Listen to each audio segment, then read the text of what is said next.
అనగనగా ఒక పల్లవి, ఒక రాజు. వాళ్ళిద్దరూ కలిసి బస్ స్టాండ్‌కెళ్లారు. ఆ బస్సు ఎక్కినాక అమ్మాయి బస్సులో సీట్‌లో కూర్చుంది. ఆయనేమో సాధారణంగా ప్యాంటు, టీ షర్ట్ ఏసుకొని అట్లా కూర్చున్నాడు. కూర్చున్న కాసేపటికి ఆ అమ్మాయి చదువుకుంటుందనమాట. అంటే ఫేస్ కనపడదు కదా ఇంకా అబ్బాయికి. చదువుకుంటూ ఉంది. చదువుకుంటూ ఉంటే అలా చూస్తూనే ఉన్నాడంట మన హీరో. హీరో చూస్తా ఉన్నాడు. బస్ కదులుతుంది. అనన్య పుస్తకం చదువుతుంది.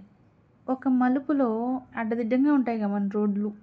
మన సీఎంలు మన రోడ్లు వేసేటోళ్ళు అలా వేసారనమాట. Up and down. వాళ్ళని ఏదో అన్నానని నన్ను ట్రోల్ చేసుకోవద్దమ్మా, మీకు దండం పెడతా. వాళ్ళని ఏం నేను అనలేదు. అప్ డౌన్ అన్నా నేను అంతే. ఏదైనా చెప్దామంటే ఏమైనా నోరు జారుతానేమో, నన్ను ట్రోల్ చేసుకుంటారేమో అని భయం వేసేస్తుంది. అయితే వాళ్ళిద్దరు లవ్ గురించి మాట్లాడుకుందాం. బస్సు కదులుతుంటుంది. అనన్య పుస్తకం చదువుతుంది. ఆ మలుపులో బస్సు జర్క్ కొడుతుంది. జర్క్ అంటే బ్రేక్ వేస్తాడనమాట మన డ్రైవర్. డ్రైవర్ బ్రేక్ వేసేసరికి మన హీరోయిన్ పల్లవి చేతిలో నుంచి ఒక పుస్తకం కింద పడింది. ఆ పుస్తకం కింద పడిన వెంటనే మన హీరో ఉన్నాడు కదా, మన హీరో తీసి హీరోయిన్కి ఇచ్చాడు. తనేమో ఒక చిన్న స్మైల్ ఇచ్చి థ్యాంక్ యూ అంది. ఇక థ్యాంక్ యూ అనగానే ఆయన గుండె పెట్టుకుని ఆహా అనుకుంటే గాల్లో తేలిపోతాడు. ఇక అదే మొదలు ప్రేమ మొదలయ్యిందనమాట ఆయనకి.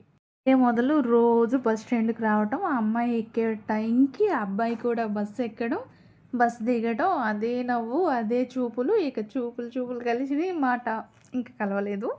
చూపులు మాత్రమే కలిసినాయి.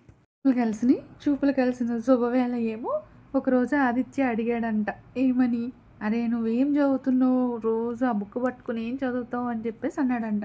అంటే ఆ అమ్మాయి సమాధానం ఏం చెప్పిందో అనుకుంటున్నారు మీరు? ఇక్కడికి ఈ వీడియో ఆపేసి మీరు ఏం చెప్పింది ఉంటుందా అని జస్ట్ మీరు అనుకొని చెప్పండి.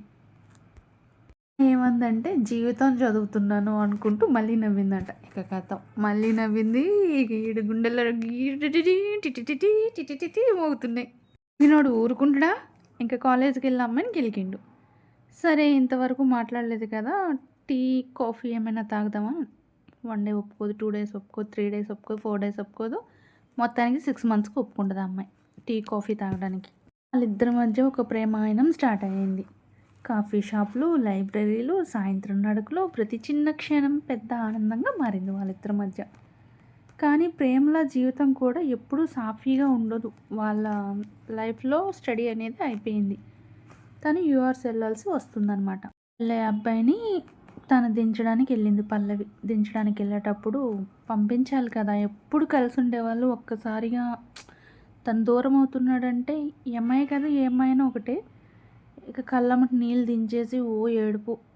నువ్వు దూరం అయిపోతున్నావు, నన్ను ఏమైనా వదిలేస్తావా, ఇక నేను నీకు గుర్తొస్తానా, అసలు నేను గుర్తుంటానా, నువ్వంత దూరం జాబ్కి వెళ్తున్నావు, నా మీద ప్రేమ ఏమైనా తగ్గుతుందా అని చెప్పేసి అడిగిందంట. నిజంగా నువ్వు నన్ను లవ్ చేస్తూనే ఉంటావు కదూ అని చెప్పేసి గట్టిగా అడిగిందంట. ఇక అడిగేసరికి అబ్బాయి తిని కళ్ళల్లో బాధ, తను పంపించేస్తున్నానన్న బాధ, ఇవి చాలా ఎక్కువ అయిపోయినాయి. ఇక ఏం మాట్లాడాలో తెలియక అబ్బాయి అలా కామ్గా ఉండి అమ్మాయి మాటలన్నీ వింటున్నాడంట.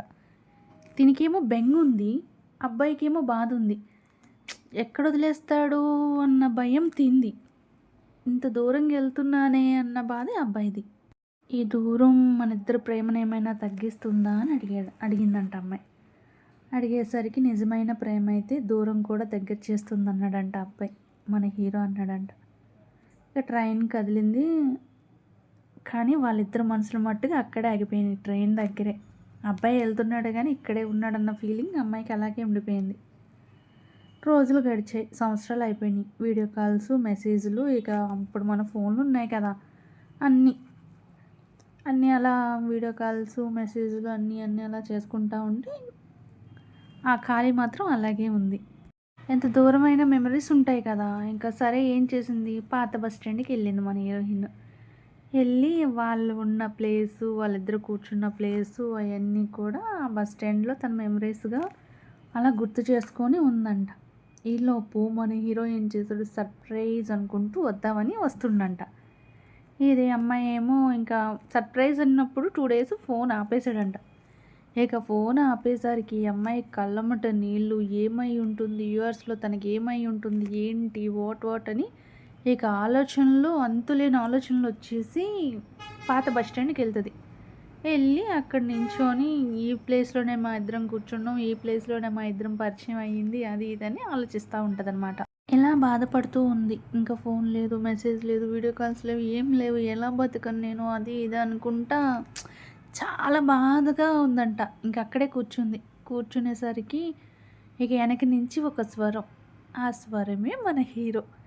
ఇక తన్ని చూసింది మొదలు "ఒరేయ్" అని జెప్పేసి ఇంక గబ గబ గబ గబ పరిగెత్తుకుంటూ వెళ్ళిపోతుంది తన దగ్గరికి. వెళ్ళేసరికి "ఏమైపోయావు అసలు? ఏంటి? ఫోన్ లేదు, మెసేజ్ లేదు.